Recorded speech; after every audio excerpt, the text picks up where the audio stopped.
Ka'ala, Yahweh, Bahashem, Yahweh Shai, Brakatahawa, Brakatahawa Shai, Brakatahawa, Brakatahawa Shai, Brakatahawa, Brakatahawa Shai, the water, Abba Baba, called Kadash.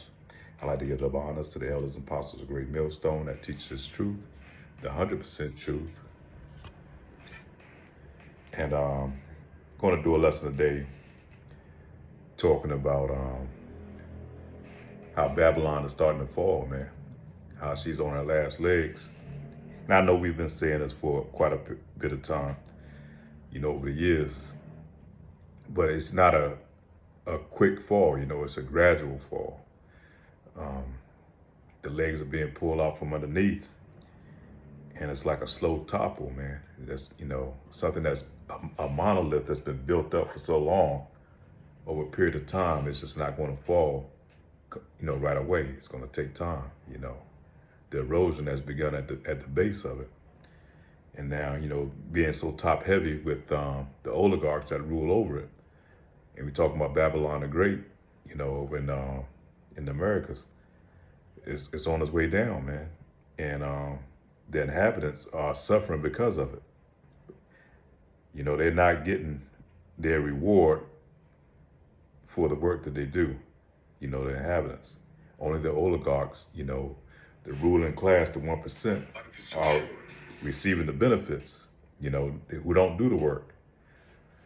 But let me pull up a video on TikTok that I saw that kind of inspired me to go into this lesson. And there's other videos too that brother's been doing. And to kind of let you know that the Spirit of the Lord is working to put this out here, because we at that time now, government is shut down, SNAP benefits no in question, people talking about starvation, not being able to eat. And they have this saying that America's got the richest poor people on the planet, So let me just go ahead and pull this video up real quick. I'm getting the hell out of America, and I'm going to live my life as I should. I'm not going to spend the rest of my life working 40 hours a week at a job, and all I can do is come home and pay bills. I'm 34 years old. I'll be 35 next month. 15 years went by like that. I was just 20. Right? So with another 15 years go by like that, I'll be 50. I don't have time to be wasted like that. So I'm going to live my life to the fullest. So I'm taking what I say and I'm going to live. And if I fail, oh well, I come back, I do it again. You know what I'm saying? You're worried about failing, you won't never get started. You're trying to make everything perfect. I'm not trying to make everything perfect. I might die tomorrow. Then what does perfect give me? Nothing. And it's not just Jake that's going through it. We always been going through it, to be honest with you. We had a little time, in the late 60s, early 70s, where Jake were able to go up north and get those high-paying jobs. But they were pulled out right from up under you, Jakes, man. And they left you out there with nothing. And so the following generations after, man, they fighting over scraps. And this is the result of it, man. Brother, like say he's 35, 15 years gone that quick. And what does he really have to show for it? And like say, even those who have bought homes and cars and all that, you really don't never own it. Because how it is at Babylon the Great, you're always gonna pay taxes on it. As soon as you miss those taxes, because taxes are always gonna go up, your house insurance is gonna go up. Sometimes your house insurance is more than your damn mortgage. Especially, it depends on what state you're in now. And unless something happens to your house, they got so many clauses and ways to get out of not paying you for your house. So, it's a trick bag, really at the end of the day. So Jake has been catching, not only Jake, man, but Esau. I had another video I wanted to pull up, but I wasn't able to find it on this phone, where Esau, was crying out, he's got this job, I guess he's a contractor, he build homes or houses or whatever. And he said, kind of young, but maybe in his late 30s. And he was saying he can't find good help anymore. So he's stuck, in these contracts, and he can't get people to come to work. And he said, he can give them $25, $30 an hour, and they still won't come to work, A lot of people in Babylon the Great have pretty much been checked out because they see that it's a failed system, man. They see that that the oligarchs, you know, they're pulling out. You know, they got these lavish castles and these places they have, you know, in these other countries, but yet, you know, they're pulling out of the Americas, man. They're leaving that place as a sacrifice, and that's why I think part of it is why they're going into these wars, man, because they don't mind sacrificing the people there. Let me go into this other video. They made us work for free. They built their wealth from our backs, cotton, sugar, railroads, and everything in between. And when slavery ended, they didn't stop. They changed the rules. They said we were free, but freedom without land, without money, and without opportunity is still slavery, just by another name. After slavery ended, the system adapted. Sharecropping kept freedmen tied to plantations through debt. Convict leasing, where black men were arrested for vagrancy or loitering, made them free labor for white-owned companies and states. In 1865 to the early 1900s, thousands were re-enslaved through the system, building railroads, mining coals, and working fields, all under the title of prisoners. The same hands that built America were still unpaid. Even in the North, black men and women were denied apprenticeship in the skilled trades, rejected from union and industrial jobs, forced into low-wage domestic work, janitorial labor, or sharecropping. Yet, despite all that, they created their own economies. Barbershops, tailoring, shoemaking, farming, bricklaying, and carpentry. Black Wall Street, Mounds Bayou, Rosewood, and other independent communities thrived without corporate dependency. We weren't just survivors, we were builders, farmers, and business owners. By the mid-1900s, integration and urbanization slowly pulled black people into white-owned corporate systems. Many black-owned businesses were destroyed during racial massacres and urban renewal projects. Economic policies, redlining, and corporate monopolies made it nearly impossible to rebuild that independency. Today, we're taught to go get a job instead of creating our own, but those jobs often come with the same institutions that once denied us jobs. We traded them. I'm gonna pretty much stop it there, though. But you see how they are constantly undermining you, Jakes, man. But Jakes, you were the one that helped build up the Americas, man. You were the one that built up. Let's put it that way. You built up. You didn't help build it. You built it, and it was built off the back of your of our ancestors, man. You know, they were the ones that put in the work, that built the place up, made it what it was. You know, and now, you know, that's why she got the stronghold that she did over all the other nations. This goes all the way back to whoever we were under captivity up under. The majority of us, you know, those nations they would thrive. And we pretty much built the whole world, to be honest, because our people spread all over. Those who always going to be at the bottom, the dregs of society, who does not to say the dregs of society, but the lower class of the society who does most of the labor and the work, intensive labor to build places, is you, Jakes, man. You the salt of the earth. And what would this world be without you? But now, like I said, in the Americas, man, in Babylon the Great, you know, all of it's coming to an end.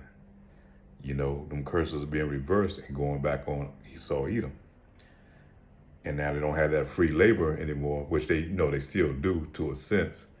But no, they don't care. They're not putting it back in the infrastructure. The oligarchs are taking the money and they gobbling it all up for themselves. There's no trickle-down economics like they used to preach back in the 80s. They're taking everything for themselves, man. They ain't holding nothing back. And why? Because the devil know he has but a short time, man. His time is coming to an end. You know, therefore, you know, he's going all out. He's going out on his sword, man. He know his gig is up, man. Time is now. You know, Yahweh Shah's about to make his return. We about to go in, they about to go in captivity. We about to go into rulership. So let me go ahead and hit some precepts. And I'm going to mainly start off in the prophet Isaiah chapter 24. We're going to read on down through there. Behold, the Lord Yahweh maketh the earth empty, and he maketh it waste. He turneth it upside down, and he scattereth abroad the inhabitants thereof. So right now, the earth is flipped upside down, man. They have the planet Earth into a chokehold. And you Israelites, mainly included, you so-called Black, Hispanics, and Native Americans. And it shall be as the people, so with the priest, as with the servant, so with his master, as with the maid, so with her mistress, as with the buyer, so with the seller, As with the lender, so with the borrower, as with the taker or usury, so with the giver of usury to him. The land shall be utterly empty and utterly spoiled, for the Lord Yahweh has spoken this word. And what's happening over in the Americas and Babylon the Great, man, it's being spoiled, man. It's coming to an end. Bridges and infrastructure, are being neglected. No new infrastructure is really going up. You go to these other places, these other countries, they got high-speed rail and, new buildings, new infrastructure popping up every day, man. The whole world else is going up, towers and, these mega buildings and things are going up everywhere else, but not in Babylon the Great. The land is utterly empty, utterly spoiled. The Lord has spoken his word. The earth mourneth and fadeth away. The world languish and fadeth away. The hardy people of the earth do languish. And who's the hardy people? Mainly those talking about those Edomites, man. They're the hardy people, man, because they're proud. They had that proud spirit. Look at DJ Trump, man. Every time you see him, he got this kind of smirk-like grin on his face because, they had that proud spirit that goes all the way back, man, to the time of Rome, in which we know through the spirit that he's Nero coming back, that same spirit. So the earth is defiled up under these inhabitants, man. Verse 5, the earth is defiled up under the inhabitants thereof because they have transgressed the laws, changed the ordinances, and broken the everlasting covenant. So we had a covenant with the land, man, that we, every 7 days, we have to let the land rest. On the seventh day, the land is supposed to rest, and how we treated the animals, how we didn't harvest, animals that were supposed to design to cleanse the earth and these other things, man. These things help us coincide with the earth, function with the earth. Verse 6, therefore hath the curse devoured the earth, and they that dwell therein are desolate. Therefore the inhabitants of the earth are burned, and few men left. Right now, the air is corrupted, the water is corrupted. We're not even going to get on the subject of food, what they have done to that. So, this place is through, man. And it can't continue to go on this way. That's why the Lord is going to have to make his return, because there will be no men left. Verse 7, the new wine mourneth, the wine languisheth. Also the merry-hearted do sigh. And like you saw that brother in that video, man, he signed. You get a lot of videos on TikTok.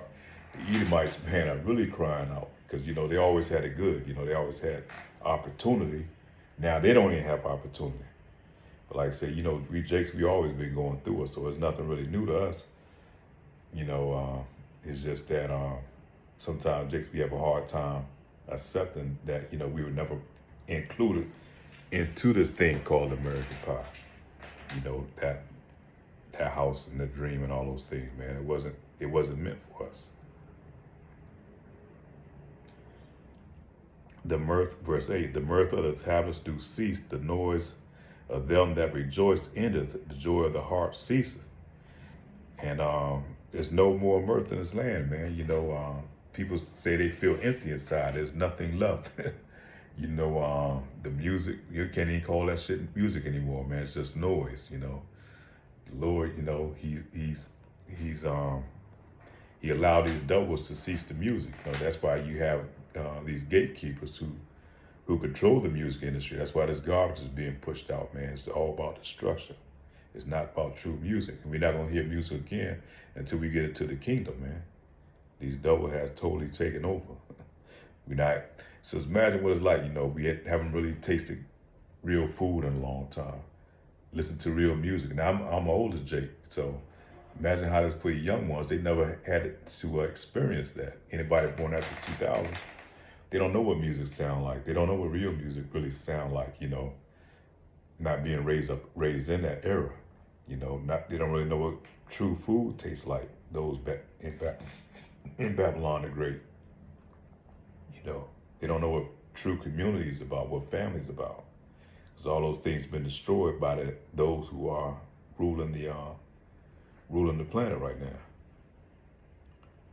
Verse 9, they shall not drink wine with strong drink, shall bitter to them that drink it. The city of confusion is broken down. Every house is shut up, that no man may come in. And what is the city of confusion?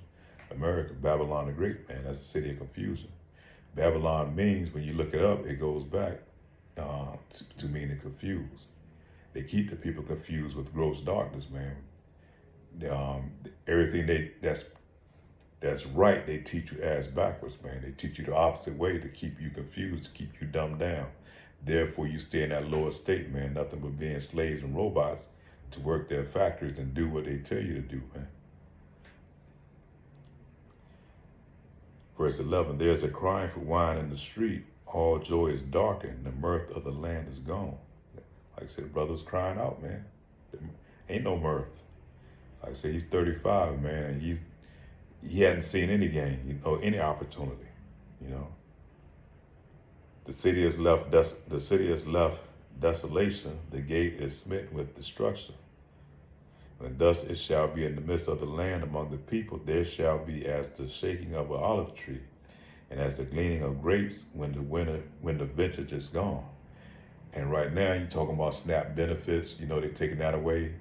A lot of these single mothers out here that's got these 3, 4, 5, 6, 7 kids, man, and don't have a father in the house. They have different baby daddies.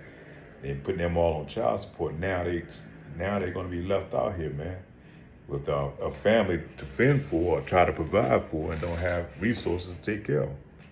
The government has used Eve to the point where he don't need her anymore. Now he's cutting her loose. She done served her purpose, man. She done totally destroyed the Israelite family. And that was her mission. So now, he done cut her contract. Just like he always do all his tools, man. Once he use them, he discard them. He use you to destroy your own self, and then he tell you to dig your own grave so he can put you in it. So,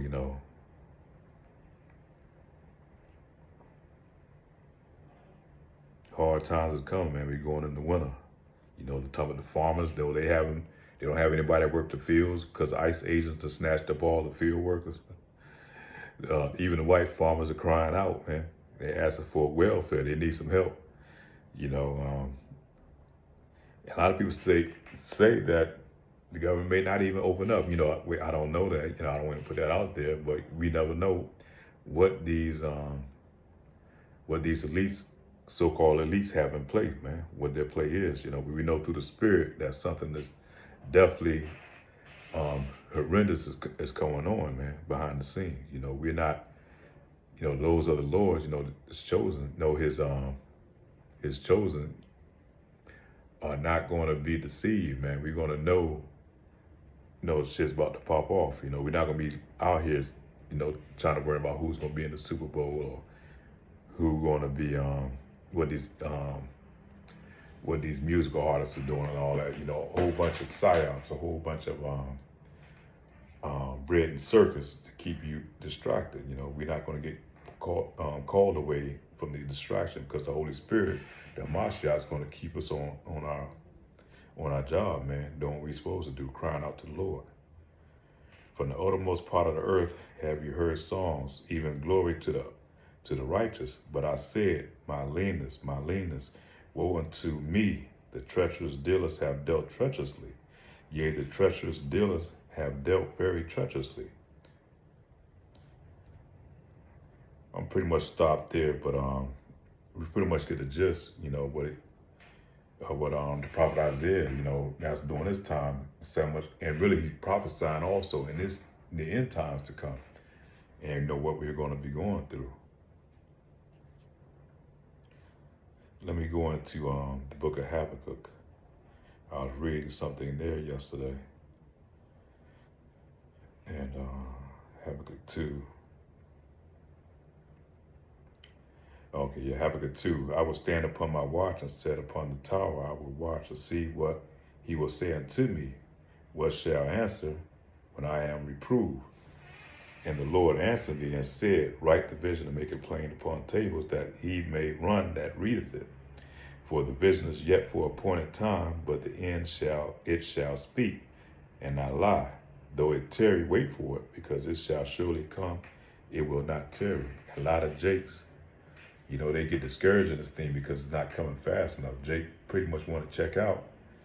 But if you're in this truth, man, you have to hold on and have to endure, man. I know it can be burdensome being in this society and seeing all the wickedness that's going on. But we have to endure, man. Because like I said, Lord, it's not going to tarry, man. We almost there. We at the end of this thing. We just have to hold fast.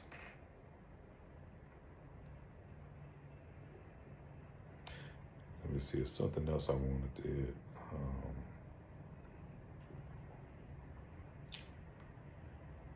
Bear with me for Shalakia. Bear with me for a second.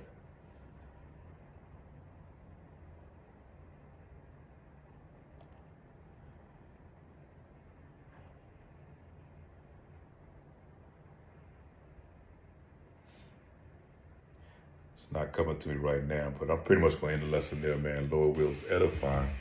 The spirit is going out, man, and this place is coming down. Brothers, a lot of their lessons is what you're seeing now. They preaching the end of Babylon the Great. So with that, say Shalom.